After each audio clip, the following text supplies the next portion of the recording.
Yeah. Did you say everybody nod? It's time for jihad. That's what I said.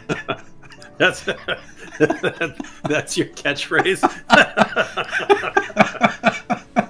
For this week.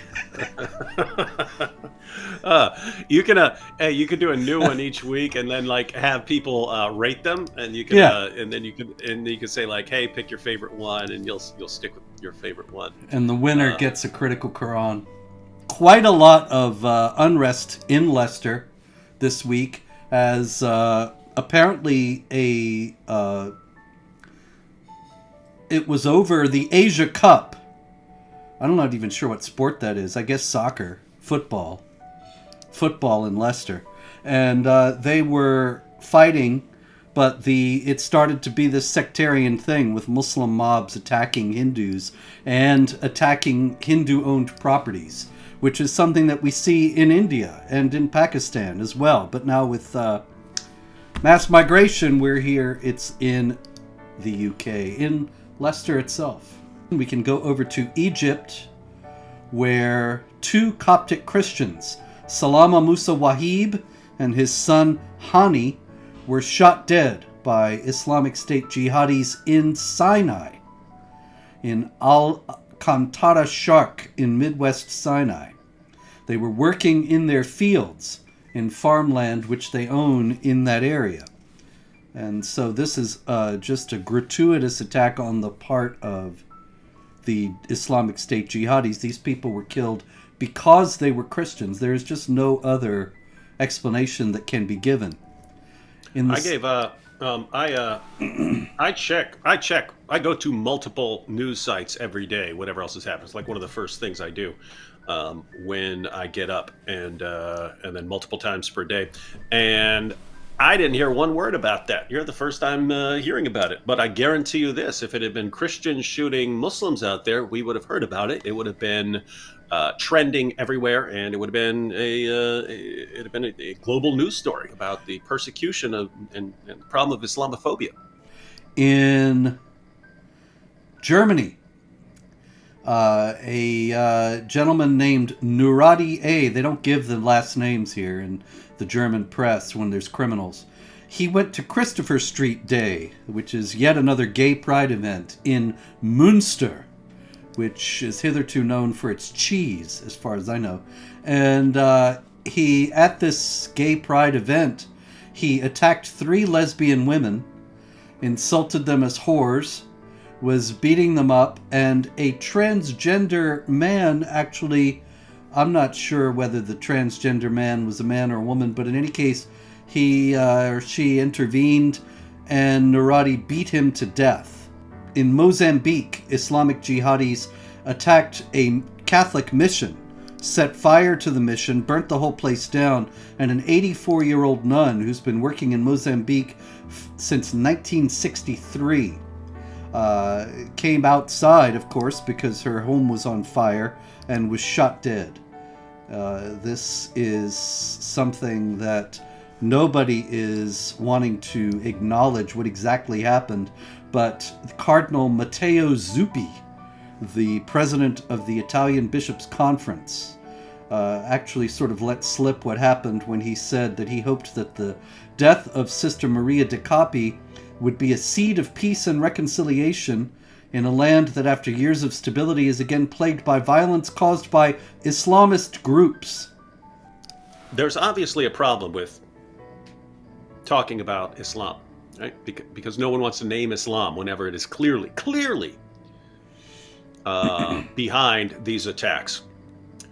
So we need sort of like code terminology that we can spread around and be using this code language where we all know what we're talking about, but no one else knows what we're talking about, right? And so people can feel more comfortable using the code language than saying Islam, because they don't want to be called Islamophobe. So since now we know that Christianity is the biggest religion in the world, Islam is the second biggest religion. So I suggest, as code language, we refer to Islam as number 2.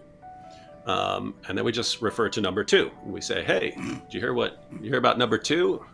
Hear about number 2? What number 2 did? They try harder, I'm told.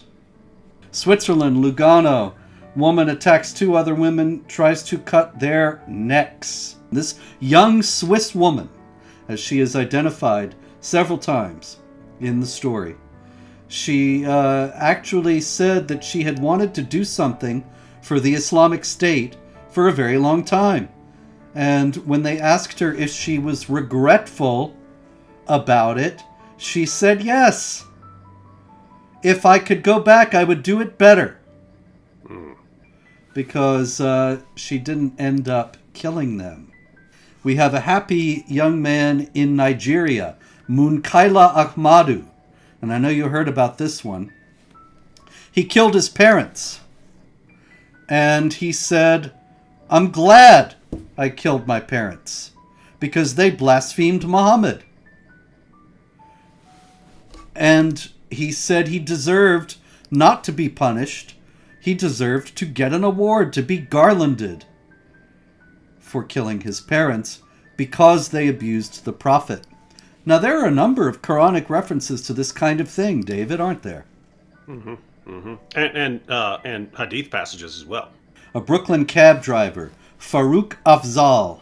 And Farouk Afzal was driving along back in 2018 in his cab, and he saw a Hasidic Jew walking along on the street. He swerved his cab to try to hit him with his cab, but his victim ran away. So Afzal then drove toward another Hasidic Jew, got out of his cab, ran after this man, and struck him. And then chased him into an intersection and is beating him. There's video of this. Beating him in the middle of the intersection. Ultimately, he attacked a third man, another Hasidic Jew, who tried to intervene. So, this is a Muslim cab driver who, totally at random, gets out of his cab one day and tries to brutalize 3 Jews.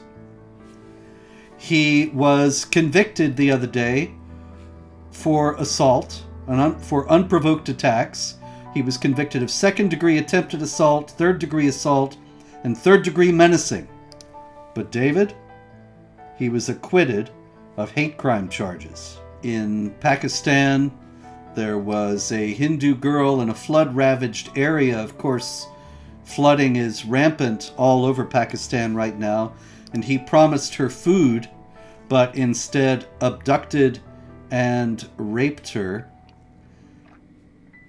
All others joined in. Of course, this is also because of Islamic teaching, because she is Hindu, and consequently can be a captive of the right hand. In India, a Muslim man gave the triple talaq to his wife because she served him dinner and it was cold. Guys, we're not. Yeah, she has to have sex with another man before you can take her back. If you wanted to take her back. Chapter 2, verses 229 and 30. In Germany, we have a 38-year-old woman who was sexually harassed at the Leipzig market. 4 young Muslim migrants, Syrians, on bicycles, surrounded her, began to grope her. Once again, they were operating on the basis of the idea that uncovered women and the captives of the right hand, they are basically theirs for the taking. In India also, a young man, a Hindu man, 22 years old, was hanged. His body was found hanging from a tree. Sunil Kumar was his name. And he was hanged by Muslims because he was carrying on a love affair with a Muslim woman. Why would that be a problem, David? Well, because Muslim men can marry non-Muslim women, like Christians or Jews, but Muslim women can't marry or have relationships with non-Muslim men.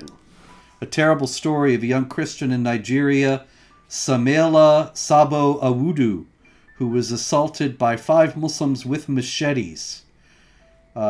He was in his quarters at the National Youth Service Corps and was murdered for being a Christian.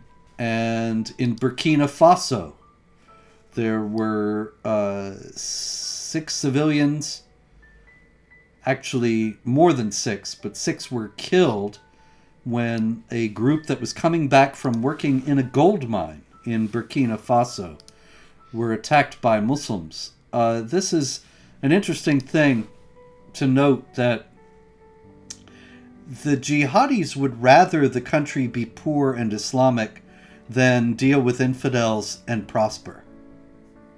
And that's one of the reasons why so many Muslim countries are economic basket cases, because you have something like this gold mine that is operated by an outfit called Endeavor Mining that is not an Islamic group, and so the money is not going to Islamic causes, and they are violently attacked with the idea of trying to drive them out of the area. A woman named Mariam Karimi was sentenced to death after she killed her husband, who she claimed she had killed because he was abusing her, and he refused to grant her a divorce. So, the daughter of this couple was forced to execute the mother for killing the husband. And of course you can find all this on jihadwatch.org, the source of all these news stories, with the sources if you are skeptical about anything that we're saying. Dear Muslim friends, if your Muslim leaders cannot properly represent Allah, the Quran and Muhammad, do you expect them to properly represent the Bible? If they lie to you about the Quran and the Bible, what else are they lying to you about? If you choose the God of the Jews and Christians, you must read the scriptures of the Jews and Christians to know their God. If you like what we do, please support this channel by subscribing and pressing the bell to be notified when a new episode is uploaded.